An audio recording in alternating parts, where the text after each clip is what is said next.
Magandang araw mga kaibigan. Bigyan natin ng reaction opinion itong post ng News 5. Title, ano ba ang kinakatakutan ng chairman?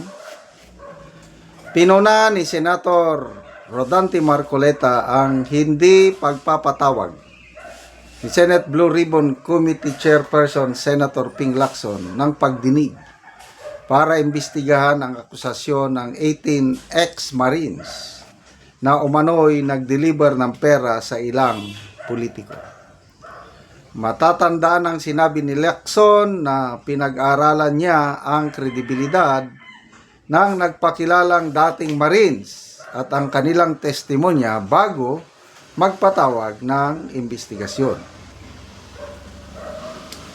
Bago pa man, ito ang sabi ni Marcoleta, bago pa man masuri ng kanilang mga salaysay sa harap ng Senado, tila ay nabuo na ang konklusyon sa mismong chairman na dapat sana ay magsiyasat dito. Yan ang kanyang payag, privilege speech kahapon sa Senado. Ano po ang nangyari sa pagsunod ng ebidensya? O piling ebidensya lamang ba ang susuriin at ipipikit na lamang ang mata sa iba? Mabigat yun. Diba? Palaging sinasabi ni Senator Lacson dahil dating PNP chief, investigador eh. We will go where the evidence lead us. Correct. Kaya ang dami nang lumalabas ba? Kaya lang parang hindi niya nakikita ang mga ebidensya. Kaya nakakapanghinayang itong ating magiting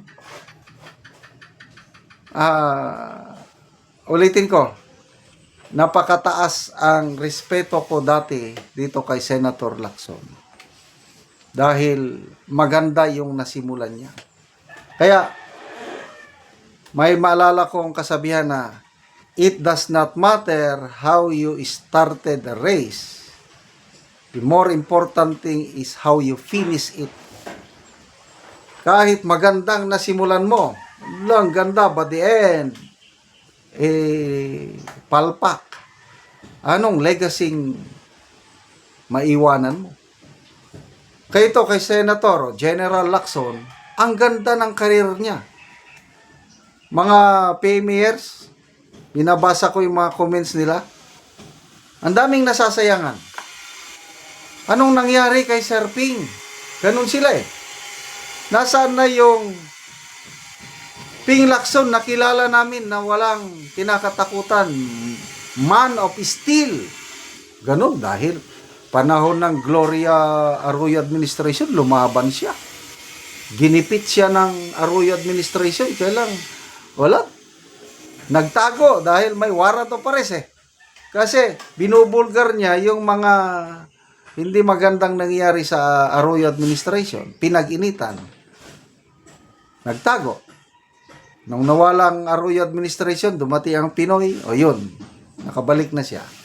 So doon ako bumibilib sa kanya. Hanggang lately, bilib pa rin ako.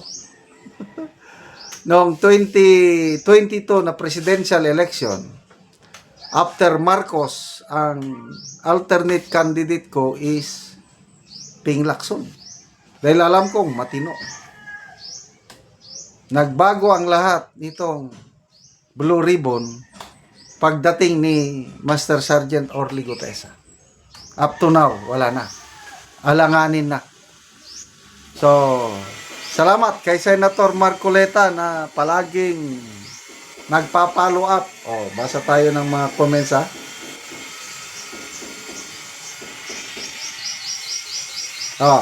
Big Boss Don. Pinky, the protector of the thieves. Frank Jonko. Soto and Lacson are tandem before running for president and VP. Now, they again tandem in the Senate as president and chair of BRC. Tinatanong ni Senator Marcoleta sa privilege speech, nasaan na yung Blue Ribbon Committee report? Hinahanap ng taong bayan karapatan ng taong bayan na malaman. But what? Where is it now? Parang di ata sila nakakuha ng 11 signatures. Kasi yung Blue Ribbon Committee report kailangan ng 11 signatures ng members ng committee para aakyat sa plenaryo para mapag-usapan. Bakit ngayon hindi napapag-usapan? Ang duda ko, opinion ko lang ito, wala pang nakaperma na 11 senators. Bakit? Alanganin. Baka ang mga senador may kanya-kanyang diskarte ang mayan. Di sila na didiktahan.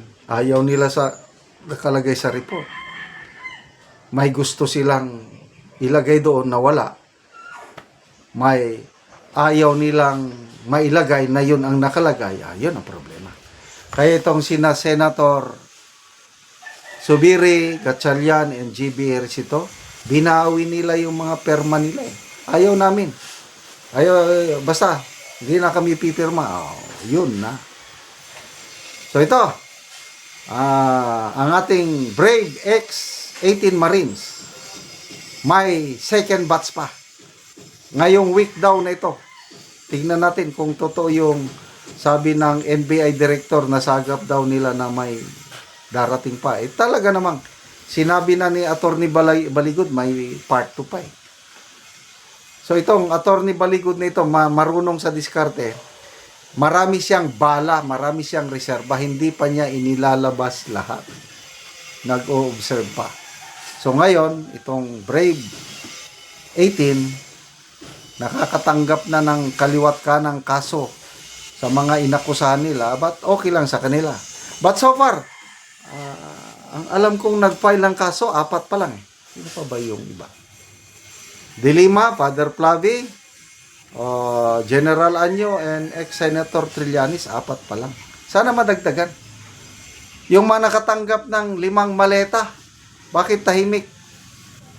Sila sanang dapat mauna dahil ang dami 5 maleta. Nang dahil ba sa 5 maleta na yan, kaya wala nang pagdinig sa Blue Ribbon? Nagtatanong lang, hindi ko alam. Lalabas at lalabas din ang katotohanan. Salamat po, Senator Marcoleta. Salamat sa inyong pagsubaybay sa ating channel. Nakakatulong kayo ng malaki sa tribong Talandig ng Bukidnon dahil ang income natin sa channel na ito is pantulong sa tribo.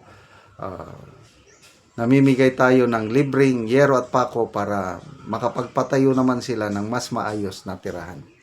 Panoorin nyo ang video na ito.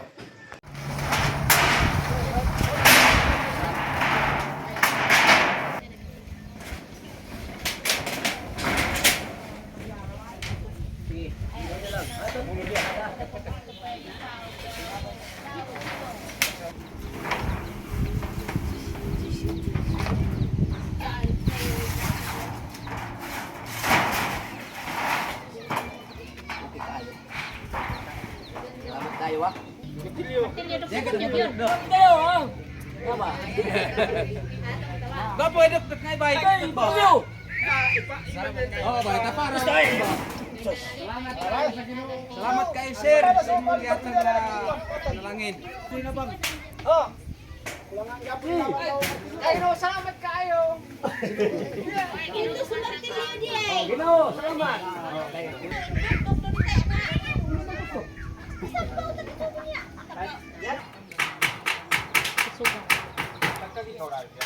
Salamat kayo sa Ginoo. Itabangan ni. Kol nito tagid kayo kuli mo nga to po. Nakatindog na kapatukod na gid ka og balay. Maayo na gid nga tanawon oh. Muna ni ang balay ni Angkol nga nagpatukod siya so nindot na gid kayo nga tanawon. Karon kol unsang imong ikasulti nga nakatukod na ka og bag-o nga balay? Maayo na ang imong balay. Unang-una, magpasalamat ko sa Ginoo kay nainabagang kong sir nga di na gid kumuulanan. Oo. Salamat og nagpasiyog dani. Dakong pasalamat nako kay nainabangan ko og madugangan pagyod. Naot ko madugangan ko sen kay kulang pag abo og kulang pag barkon.